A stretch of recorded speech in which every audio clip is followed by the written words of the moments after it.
мешітімізге намазды жаңадан бастайтын кісілер көп келеді. Солардың сұрақтары өте көп. Кәдімгі дәрет алғаннан бастап намазды қалай аяқтағанға дейін олардың бастары толған сұрақтар. Сондықтан осы хабарымызда барынша намаз оқудың айналасындағы мәселелердің бәрін қысқаша бір қамтып шықсақ, жаңа намаз оқитын кісілер осы материалды тыңдаған кезде толық бір хабар алатындай болса. Дәрет алуға ниет еткеннен бастап түсіндірейікші намазды. Дәретхана әдебінен бастайық. Альхамдулилля, уассалату уассаламу аля расулилля. Дәретхана әдебін алатын болсақ, шариғатымыз бойынша сол аяқпен дәретханаға кіріп, оң аяқпен шығу, бұл ислам әдептерінен. Дәретхананың әдебі ретінде ислам дінімізде тазалыққа өте қатты мән бергендігінен, бірінші жеңді тұрып, балақты қайырып, аяқтағы шұлығымызды ыңғайлы жерге қойып, болмаса мына балағын қайырған кезде сол балақтың ішіне салып шұлығында қайырып қойса, табуына оңайырақ болу үшін. Бұл бірінші мәселеміз еді. Дәретханаға кіріп, жаңа үлкен немесе кіші дәреттен тазалану, бұл дәреттің шарттарына жатады ма? Үлкен дәрет немесе кіші дәреттен кейінгі тазалық туралы айта кетсеңіз. Үлкен және кіші дәреттен кейінде сумен тазаланған ең абзалы. Бұл бірінші жолы. Егер жағдай қиын болып тұрса, немесе бір күн суықтау жағдай болған болса, қазір дәретхана қағаздары бар, соны қолдануға ыңғайлы болады. Және ер адамдарға тек қана нәжіс шыққан орын ғана тазалауы сол ең маңыздысы. Өйткені кейбір адамдар мындай қате түсінікке баруы мүмкін. Толықтай әр дәрет алған сайын немесе жел шығарған сайында барып, ас дәретті ала беріп, суық тигізіп алу ықтималы бар. Осы нәрсеге бармастан дәретхана қағазын қолдануына рұқсат етіледі. Ал енді су қолдану қиыншылық туғанда үлкен дәретке де тек қағаз қолдануының өзіне рұқсат беріледі. Қай қолмен пайдаланамыз? Ас дәрет алған уақытта сол қолмен қолданғаны ең дұрысы. Әдеп бойынша ислам дінімізде. Ал енді дәрет алу мәселесіне тікелей кірейік. Кәдімгі бір осы дәрет алудың үлгісін бір сөзбен суреттеп беріңізші. Бисмилласынан бастап. Дәрет алуға келген адам Алла ризалығы үшін дәрет алуға ниет қылдым деп ниет етіп, ең бірінші қолын білезікке дейін 3 рет жуып алу керек. Жақсылап. Егер сабын болатын болса, алдын ала сабынмен жуып, солай 3 рет қайтарып жуып алғаны ең дұрысы. Одан кейін екіншісі, сол таза қолмен алып, оң қолмен су алып, аузына су алады да, сонымен 3 рет аузын шайқайды. Содан кейін мұрнына оң қолмен су алып, сол қолмен мұрын сіңбіреді. 3 рет болдан. 3-3-тен алу пайғамбарымыз саллаллаху алейхи вассалам сүннетінен. Содан кейін 3 рет бетін жуады. Бетін жуған кезде де екі қолмен қолдана беруіне болады. Тек қана оң қолмен деген нәрсе жоқ. Екі қолмен де бетін жуа берсе, ештеңе етпейді, болады. Сосын екі қолды шынтаққа дейін жуамыз. Бірінші оң қолды шынтаққа дейін 3 рет жуып аламыз. Сосын сол қолды шынтаққа дейін 3 рет жуамыз. Содан кейін барып басты масих тартамыз. Масих тарту деген басты адамның су қолымен сипауы. Алақанның ішімен басының төбесін шашына жүргізеді де артына дейін алып барып, содан кейін сұқ саусағымен екі құлағын шұқылап тазалайды. Сосын бас пармағымен құлақтың артынан жүргізіп жібереді. Содан кейін тобыққа дейін екі аяқты жуамыз. Бірінші сол қолмен оң аяқтан бастап жуамыз, сосын сол қолмен сол аяқты тобыққа дейін жуамыз. Осылайша дәрет толық алынған болып есептеледі. Дәрет аяқталған болады. Алла разы болсын. Осы жерде қысқа ғана сұрақ, мысалы әсіресе қысты күндері шұлыққа мәсіх тарту мәселесін айтып жатады, осы дұрыс па? Бұл шұлыққа мәсіх тарту деген нәрсе біздің ханафи мазхабымызда жоқ бұл нәрсе. Ханафи мазхабымыз бұл нәрсені қабылдамаған, тек қана біздің мазхабымыз бойынша мәсіге тартуға рұқсат етілген. Егер ол шұлық болатын болса, ол шұлық мәсінің үкіміндегі шұлық болса, онда жарайды. Мысалға, ол қалың болса, сосын баусыз болатын болса, қойып қойғанда өздігінен тұратын болса, 5544 қадамға жыртылмай шыдау керек жүрген уақытта. Және асты қайыспен қапталған болса, соған рұқсат берілген. Ал басқа түрдегісіне рұқсат берілмеген. Ең дұрысы жуған. Ең дұрысы жуу, ал мәсіх тартатын болса, мәсіге тартсын. Мәсік киіп алсын, қазір ыңғайлы мәселелер бар ғой. Ал енді намаз оқуға бет алдық. Осы намаз оқитын жеріміздің тазалығынан бастап, намаз оқуға қатыстысын бастасақ. Кез келген намаз оқимын деген кісі ең бірінші жүзін қыблаға қарату керек. Сол намаз оқиын деп тұрған жері таза болу керек. Өзі жаңа дәрет алғаннан кейін өз үсті басы таза болып есептеледі, және намаз оқитын жері таза болу керек. Кейбір адамдар мына нәрсені ойлайды. Тек қана сәжде жасайтын жеріне мына бет орамалын жайып қояды да, сонымен намаз оқып жатады. Бұнысы дұрыс емес. Намаз оқитын болса, толық астының баршасы намаз оқитын жері таза болуы бұл міндетті. содан кейін барып ең бірінші жүзін қыблаға бұрып қандай намаз оқиын деп жатса сол намазға ниет етеді. Илахи, ниет еттім Алла ризалығы үшін осы пәлен намазының пәленше рикаатын оқуға деп ниет қылып, қолды бас бармақты құлақтың мына жұмсақтарына дейін көтереді. Сөйтіп көтеріп Аллаху акбар деп қол байлайды. Қол байлау деген сөз бас бармақ пен шынашағының екеуін сол қолдың білезігіне ұстайды да кіндіктен төмен қояды қолды. Сөйтеді да ең бірінші айтылатыны Субханакаллахумма ва бихамдика ва табаракасмука ва та'ала жаддука ва ла илаха гайрук деген дұғаны оқиды. Бұл сана дұғасы деп айтылады. Алла тағалаға бірінші мақтау айтады. Содан кейін барып аузу бисмилласын айтып, содан кейін Фатиха сүресін оқиды. Және Фатиха сүресіне қосымша бір сүре оқиды. Ендеше намаз бастаған кісі алдымен жаттаған кезде осы сана дұғасын, Фатиха сүресін және қосымша бір сүре жаттап алсын. Ең кемі бір сүре білу керек адам. Ал енді 2-3 сүре білсе өзі үшін артықша болады. Сол қосымша бір сүре оқиды. Содан кейін барып Аллаху акбар деп рукуққа барады. Рукуқ дегеніміз бел бүгу. Бас ию деген мағына келеді. Екі қолды тізесіне қойып, арқасы тіп-тік тұратын күйде бас иіп Субхана Роббиял Азим деп 3 рет айтады. Саусақтарымыз тізенің үстінде ашылып тұру керек па, жабық тұру? Осында сұрайтын кісілер бар. Бұл ыңғайлы халде қояды да, ер адамдардың саусақтары ашық тұрған дұрыс. Одан кейін Сами Аллаху лиман хамидах деп тік тұрады намазда. Бұл тік тұруы денесінің бар реттелі болғанша ең кемі Субханалла дейтіндей уақыт бір тұрып тұрған дұрыс. Бірден кетіп қалмай, кішкене көтеріліп тұрып, содан кейін барып Аллаху акбар деп жерге сәжде жасайды. Сәжде дегеніміз маңдайын жерге қою деген сөз адамның. Және сәждеде жатқан уақытында да қолды такбир алған уақытта қаншалық дәрежеде көтерген болса, екі қолында тура сол дәрежеде қояды да сәжде жасайды. Сәждеге төмендеген кезде алдымен тіземіз түседі ме, әлде қолдар? Ханафи мазхабымыз бойынша және хадистермен дәлелденіп сүннет бойынша бірінші тізе қойылады, одан кейін екі қол, содан кейін маңдай қойылады. Маңдаймен қоса мұрынды да тигізіп тұру, бұл да сүннеттен. Аяқтарымыздың күйі қалай болу керек? Сәждеге барған уақытта екі аяғымыздың өкшелерін бірін-біріне тигізгені әдептен осы. Тигізіп жақын ұстап тұру. Яғни аяқ талтайып ашық күйінде емес, жақындатып бірін-біріне тигізгені ең дұрыс. Аяқ көтеріліп кететін болса намаз бұзылады ма?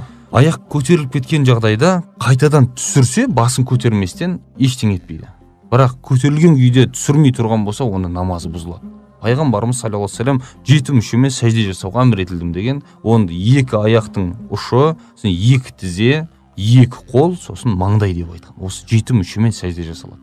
Көтеріліп кеткен жағдайда түсіріп үлгеру керек. Кейбір кісілер оны өздері сезбеуі мүмкін, бірақ аяқтары көтеріп тұрады да, сәждеге барып жатқан кезде оны ескеріп өте мұқият болғаны жөн дейсіз ғой. Иә, бұл өйткені сәжденің парыздарынан. Ал енді біздің білектеріміз жоғары көтерілу керек па? Ер адамдардың жеке оқыған уақытта қолтықтарын ашып, шынтақтарын көтеріп тұрған дұрыс. Ал енді жамағатпен оқыған уақытта қолды жинайды, бірақ шынтақ жерге тимейді, көтеріліп тұру керек. Өйткені пайғамбарымыз саллаллаху алейхи вассалам хадисінде иттің қолын төсеген сияқты қолдарын төсемеңдер деп айтқан. Яғни ит жатқан уақытында толық төсейді ғой, сондай күйде төсемесін деп айтқан. Бірақ әйел адамдарымыз пайғамбарымыз саллаллаху алейхи вассаламның әйелдер жинақы тұрсын дегендігінен екі қолын жинап, мына шынтақтары тізесіне тиіп тұрады, жапқан күйде. Олардың әуреттері ашылмау үшін. Осылайша 2 рет сәжде жасалған. 2 рет сәжде жасалады осылайша. Сосын бірінші рикағат біткен болып есептеледі. Екіншіге тұрады. Ал екіншісінде тура солай оқып, отырысқа отырады. Екі сәжденің арасында айтылатын дұға сөздер бар ма? Екі сәжденің арасында білетін кісі болса, Роббихфирли деп 2 рет айтылғаны дұрыс. Екі сәжденің арасында отыру керек, шамалы. Бір сәл отырыс, кідіріс керек. Екі сәжденің ортасында. Осылайша екінші ракатқа қиямға тұрамыз. Қиямға тұрған боламыз қайтадан. Содан кейін тура осы алғашқы рикағатымыз сияқты тура солай оқылады. Содан екінші рикағаттан кейін отыру керек. Бұл отырыс 4 рикағаттық намаз болатын болса уәжіп болады. Ал егер өз таң намаз сияқты 2 рикағаттық намаз болса, онда отыру парыз болады. Отырған уақытында ат-тахият дұғасы міндетті түрде оқылады. Ат-тахияттан кейін соңғы рикағат деп есептесек 2 рикағаттық намаз болса, онда артынан салауат айтылады. Соны Роббана атина дұғамсын айтып, сәлем беріп намазды бітіреді. Енді кейде алғаш бастаған кісілер осы ат-тахият, салли барик дұғаларын жаттауға үлгермей жүрміз деген секілді уәжді айтып жатады. осындай қандай жеңілдік бар ма? Әлі жаттап үлгермеген кісілер не істесе болады? Мұндай жаттап үлгермеген кісілер имаммен қосылып намазын оқи беруіне рұқсат етіледі. Яғни имам не істесе соны істеген істеп қосыла берсін. Бірақ алғашқы мүмкіндікте жаттап үлгеру керек. Ең алғашқы уақытында. Өйткені ғылым үйрену әрбір мұсылманға парыз деген уақытта осы өзіне керек нәрсесін үйрену парыз етілген. Соны үйреніп алу керек. Иә, ендеше намаз оқуды бастаған кісі алдымен намаз оқу кітапшасын алып, сол жаттауға қажетті нәрселерін, оған көп уақыт кетпейтін шығар, бірнеше күннің ішінде. Иә, 2-3 күннің ішінде толықтай намазды үйреніп алуына мүмкіндігі бар. Оған дайын емеспіз дейтін кісілер бар. Кейде біз намаз оқуға әлі дайын емеспіз дегенде, менің байқауымша көбінесе осы жаттаудан қашады. Яғни өте көп шығар деп ойлайды да жаттайтын нәрсе. Негізінде шындығында да өте көп па? Шындап келетін болсақ, намазды үйрену өте оңай. Ары кетсе 3-4 бет ақ болады біз. Дұғаларымен, Құранның ішіне қосқанда баршасы 3-4 бет деген ол оп-оңай.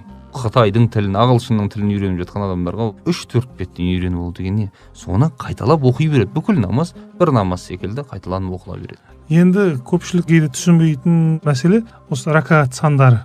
Мысалы, таң намазының 2 ракат сүннет, 2 ракат фарыз деп жатамыз. Осы ракаттарға бөліну жағын қысқаша түсіндіріп беріп кетсеңіз. Бұл намаздардың сүннет, парыз деп бөлінуінің себебі, парыз деген Алла тағаланың бекіткен тікелей әмірлері, ал сүннет деген пайғамбарымыз саллаллаху алейхи вассаламның қалдырмастан оқыған және бұның сауабы мол деген сүннеттерінен. Ертең адамның парыз намазы кем болып, орны толмай жатқан болса, сол сүннеттерін салып толтырады деген. Соның үшін осы сүннет намаздарын пайғамбарымыз саллаллаху алейхи вассалам қалдырмай оқыған үшін біз де сүннет жолы бойынша оқып отырамыз.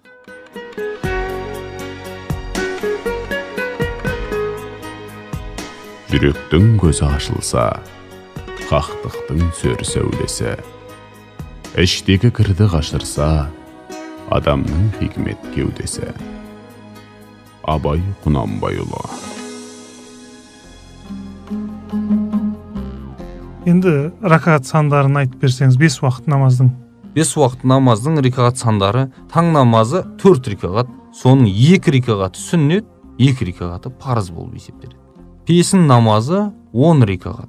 10 рикағаттың алғашқы 4-еуі сүннет болады, сосын 4 рикағат тағы да парызы бар, соңынан тағы 2 рикағат сүннет оқылады.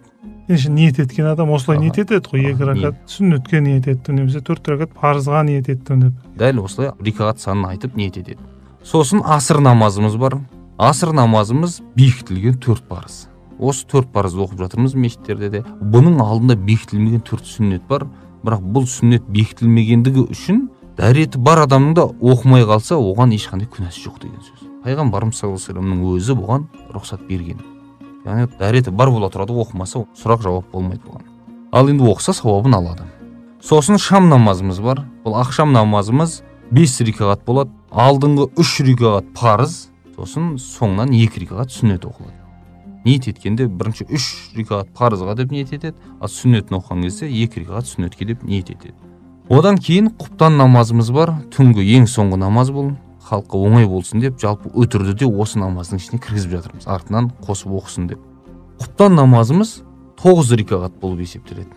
Яғни алдыңғы 4 рикағат парыз болады, одан кейін 2 рикағат сүннет, сосын артынан 3 рикағат өтір уажиб намазын оқып алады. Құптанның алдында бекітілмеген 4 рикағат сүннет бар. Енді бұны білетін кісілер бар, білмейтін кісілер бар. Бұл кітаптарда бар әрине.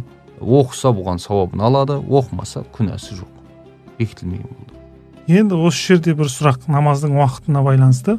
Кейде мысалы 5 намазына байланысты көбінесе жұмыстағы кісілер мысалы сағат 1-де уақыты кіреді. Міндетті түрде намаз деген уақытылы оқылу керек қой, уақыты парыз. Енді міндетті түрде сағат 1-де оқуым керек дейтін кісілер бар. Осының 2 намаздың арасындағы жағын айтып өтсеңіз. Алла тағала Құран Кәрімде бізге намазды уақытысында оқыңдар дегені, пайғамбарымыздың хадистерінде уақытысында деген кірген уақытысы емес. Кірген мен шығатын уақытысының арасындағы уақыттың барлығы сол намаздың уақытысы болады. Мысалға 1-де уақытысы кіреді де, 3:30-да намаздың уақыты шығатын болса, асыр намаз кіретін болса сол уақытта. Сол асыр намазға дейінгі уақыттың қалаған уақытында оқып алса, уақытысында оқылғаны болып есептеледі. Мысалы, асыр намазына азан шақырылуына 5 минут қалған кезде 5 намазын оқып алуына бола ма? Олай да болады, бірақ бұл дұрыс емес. Оншалықты кешіктірген дұрыс емес. Сол ыңғайлы уақыттардың ішінде оқып алған дұрыс, соған жеткізбей. шам намазының уақыты шығып бара жатса, кешіккен адам қалай болады? Шам намазының уақыты шығып бара жатқан уақытта болса да қандай жағдайда құптан намазға дейін оқып алғаны жөн. Ал енді құптан намаз кіріп кеткен болса уақытысы, енді намаз қаза болып кетті болып есептеледі ғой. Бірақ соның өзінде қазан оқитын болса да құптаннан кейін емес, құптанның алдында оқып алғаны жөн.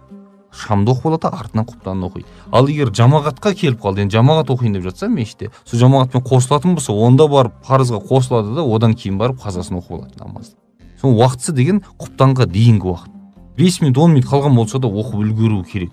Осы аср намазынан кейін намаз оқуға болмайды деген бір түсінік бар халық арасында. Осы қаншалықты дұрыс? Мысалы, шамға жарты сағат қалған кезде оқуға болады ма аср намазын? Сол күнгі аср намазы болса оқуға болады. Күн батып бара жатса да сол күннің бір рикағатын асырдың оқып үлгерсе, онда оқып бітіре салсын деген, бітіруге рұқсат етіледі. Сол күн, ал бірақ нәпіл намаз, қаза намаз дегенді ол уақытта оқымай-ақ қойғаны жөн.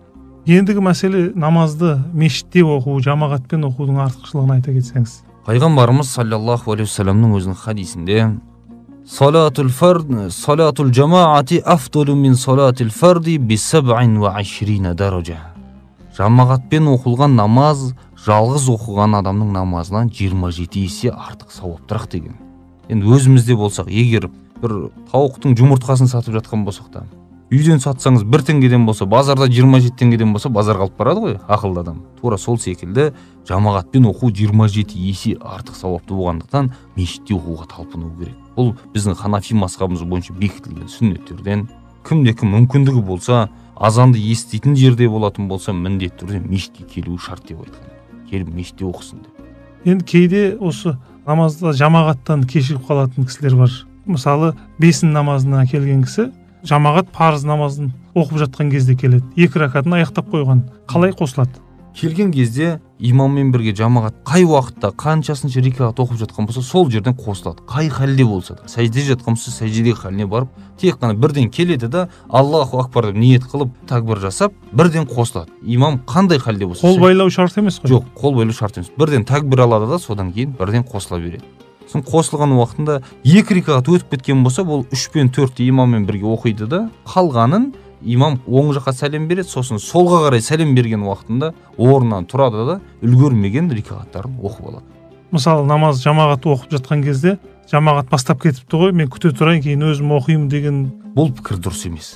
Бұл пікір дұрыс емес. Өйткені адам қай жерден үлгерсе, жамағатқа сол жерден қосылуы ең дұрысы. Сүннет бойынша осылай. Одан кейін жүгіру мәселесі. Намаз оқып жатқан кезде жүгіруге болады ма? Оған асығып қосылайын, ертерек үлгерейін деген мәселе. Ондай пікірдегі адамдар болады кейде, бірақ бұл дұрыс емес. Пайғамбарымыз саллаллаху алейхи вассалам өзінің хадисінде, сендер намазға келген уақыттарыңда асықпай, сендердің бойларында бір тыныштық болсын дейді. Жүріп келіңдер дейді. Жылдамырақ жүрген дұрыс, бірақ жүгірген дұрыс емес. Келіп үлгерген имаммен бірге оқиды да, үлгермеген толықтырады өз кейін.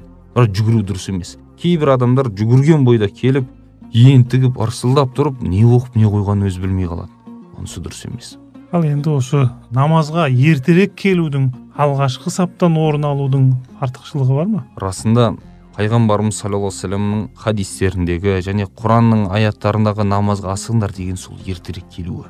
Тіпті бір хадис шәрифте айтады, пайғамбарымыз саллаллаху алейхи вассалам намазда бірінші сапта тұрудың артықшылығының сауабын білетін болса, адам жеребе тастайтын болса, жеребе тастайтын еді дейді. Сөйтіп соған асып келетін еді. Ал тіпті аяқ қолы сал адам болатын болса, еңбектеп болса да келетін еді бірінші сапқа деген. Бірінші саптың сауабын білгенде деген артықшылығы. Соның үшін бірінші сапқа үлгеру үшін ертерек келуді намаздың әдебінен деп бекіткен. Одан кейінгі мәселе, мешіт болғаннан кейін адам көпшілік көп. Сол жерде мысалы намаз оқып жатқан адамның алдын кесу мәселесі, оған кедергі жасау мәселесі, немесе өзі намазға тұрған адам алдын кеспеуінің жағдайын жасауы, осы жағынан айта кетсеңіз. Бұл намазымызда алдын кеспеу үшін бір белгінің қоюын сутра деп айтады. Бұл сутраны қойып алған дұрыс адамның, өзінің алдын біреу кеспесін деп. Өйткені намазда сәжде жасайтын жеріне дейінгі жер осы кісінің жері болып есептеледі. Сол жерлерге алдына қойып қойған жақсы. Ол тізеден жоғары бір нәрсе қойып қойған ең абзалы. Болмаса одан төменде енді қояды. Алдын кеспеуге тырысу керек. Немесе бір бағандар болса, немесе басқа да бір алдынан адам өтпейді деген жерге тұрып оқығаны сонысы дұрыс. Ал енді бір бөтен адам намаз оқып жатқан болса, оның алдында кесіп кетуіне болмайды. Оны пайғамбарымыз саллаллаху алейхи вассалам хадисінде тіпті керек болса бір хадисте арбаина харифан деп айтқан, 40 жыл болса да күтетін еді деп айтқан. Ал кейбір риуаяттарда мынанша уақыт күтетін еді деп 40 деп айтып тоқтап қалған. Ар жағында 40 жыл ма, күн ба, сонысын ұмытқан риуаят еткен кісі. Бірақ басқа хадистерде 40 жыл болса да күтетін еді сол жерде өтпей деген. Күнәсі өте ауыр екендігін. Бірақ адам ойламасын. Намаз оқып тұрған адамның алдын біреу келіп байқамай кесіп өтіп кеткен болса, намазы бұзылмайды. Күнә жаңа кісіге болады. Соны өткізбесін деген әдейі. Күнәһар қылмау үшін. Ал айтпесе, сіздің намазыңызды бұзып кетпейді ол. Кейбір адамдар менің алдымды кесті, намазым бұзылды деп намазын бұзып кетіп қалатындар бар. Ондай дұрыс емес ол. Намазын жалғастыра беру керек. Одан кейін кейде мынандай жағдайларға тап боламыз. Мысалы, намаз әлі бастамаған кісілер мешітке келеді. Дәл сол уақытта намаз уақыты болып қалады. Мысалы, мешіттің, әсіресе үлкен мешіттердің анау арғы басындағы қатарларда жамағат намаз оқып жатыр. Мынау кісі кейде сол жамағаттан қалмайын деп арасында бір 20-30 метр артта тұрып, өзі бөлекше ниет етіп сол жамағатқа қосылғандай болып тұрады. Осы дұрыс па? Ара қашықтық қанша болу керек? Ол ара қашықтық дегеніміз біздің ханафи мазхабымыз бойынша 2 саптан ұзақтау сияқты жерден ұялмайды ол кісі. Соның үшін жамағатқа келу керек екендігі осыдан міндеттелген. Әйтпесе жамағаттың әр адам әр этажда тұрып та оқи берсек, мысалы, онда қалай болады? Имам дауысын естіп тұрмыз деген бұл ұйу емес. Жамағатқа барып қосылу керек. Алғашқы сапты толтыру керек. Одан кейінгі алдыңғы тұрған сап қайсы бос жері бар, сол жеріне барып тұрып толтыру керек сапты. Осы дұрыс. Яғни ол жерде тұрғаннан гөрі жамағатқа барып қосылып, солармен бірге сөзін білмесе де, солардың жасаған жасаса, осынысы сауап болады. Өйткені еш нәрсе айтпаса да имамға ұйған адам сол имаммен бірге жасап намазын өтеген болып есептеледі. Одан кейін кейде осы жамағат арасынан байқаймыз, намазға жаңа келген кісілер бірден байқалады, намазда тұрады, жан жағына алақтап, қарап, өзгелер не істеп жатыр екен деп тұрады. Осы жан жаққа қарау мәселесі, қимылдап тұру мәселесі қалай болады? Бұл енді білмегендіктен солай жасап жатыр деп есептейміз ғой бұл кісілерді. Ал айтпесе, намазды білетін болса, сәл де болса бір кішігірім хабар бар болатын болса, еш жаққа алақтамай тұратын еді орында. Өйткені тыныш тұруы, тек қана алдын көзін сәжде жасайтын жеріне қарап тіке тұруы осы сүннеттен. Бір күні Абу Бакр радиаллаху анху бір кісінің намазда үсті басын тырнап, ары бері қимылдап тұрғанын көрген кезде, егер мынаның жүрегі Аллаға беріліп тұрса, денесі де Аллаға берілетін еді деген. Соны көріп ашуланғандығы, неге бұлай қимылдап тұр деп. Соның үшін намазда тұрған адам қимылдамай, жан жағына алақтамай, жанында кім тұр екен деген сияқты ойында бөлместен Алла тағаланың көріп тұрғанын сезініп, Аллаға беріліп тұру керек. Жүрегі берілгенде деген сөз айтып қалды. Осы жүрегі берілу, мысалы кейде осы хушу деген сөз айтылып қалады. Осы мәселені қалай қалыптастыруға болады? Мысалы намазға бір кісілер шынында да сырттан қараған кезде сондай бір беріліп оқып жатады. Кейбір кісілер ондай деңгейге жете алмаймыз деп соған қызығып жатады. Соған бір жетудің жолдары қайсы? Бұған жетудің жолы ең бірінші Алла тағалаға деген тақуалығы, Алладан қорқуы және намазға тұрған уақытта Алла тағаланың алдында тұрғандығын сезінуі. Оны сезіну болмаса Алла тағаланың өзін көріп тұрғандығын сезуі. Осы шарт. Мені Алла тағала қазір көріп тұр, бақылап тұр, жан танымды көріп тұр менің деп, бүкіл жүрегін Алла тағалаға беруге тырысу керек. Ойының баршасын бір Аллаға құлшылық жасап жатырмын деп, солай қарай дұрыстайтын болса, реттейтін болса, ойын бар. Алла тағала оған сондай хушуды береді өзіне. Сондай рахаттықпен намазын оқиды сонда. Ал енді осы намаздың қалай оқылатынын шама шарқымызша түсіндіріп өттік.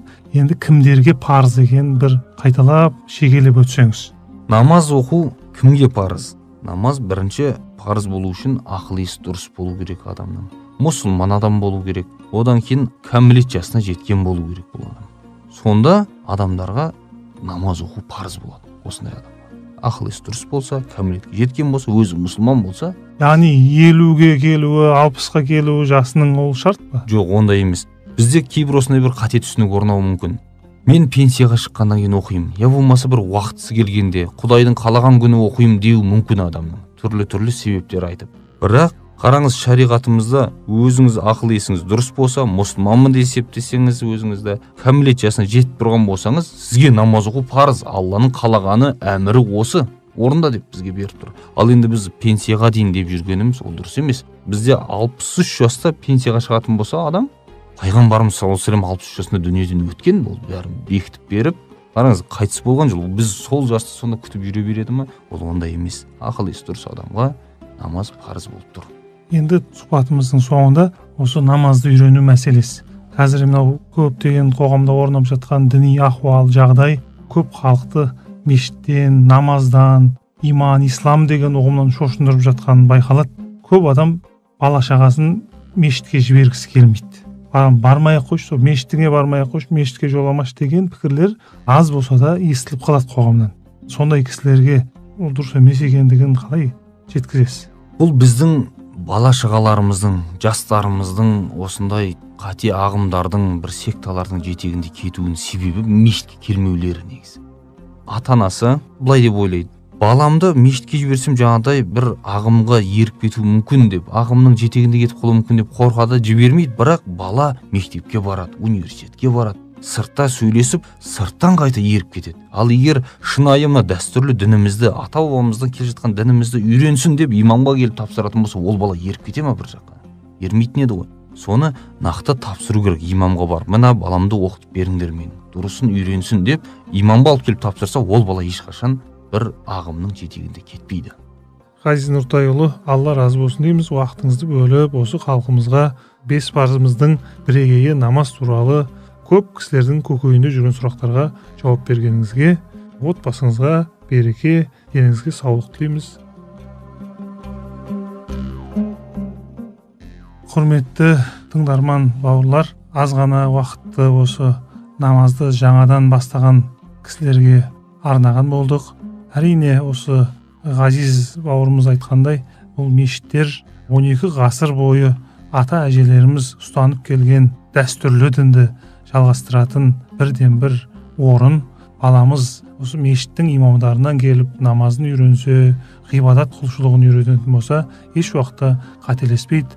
Еш уақытта мешітпен байланысы болған кісі ата-анасына қарсы сөйлемейді. Иба, иман, көркем мінездің бәрі имамдардан, дәстүрлі мешіттерден үйреніледі деген сөзбен бүгінгі хабарымызды аяқтаймыз. Уа ахиру дауана анил хамдулиллахи раббил аламин.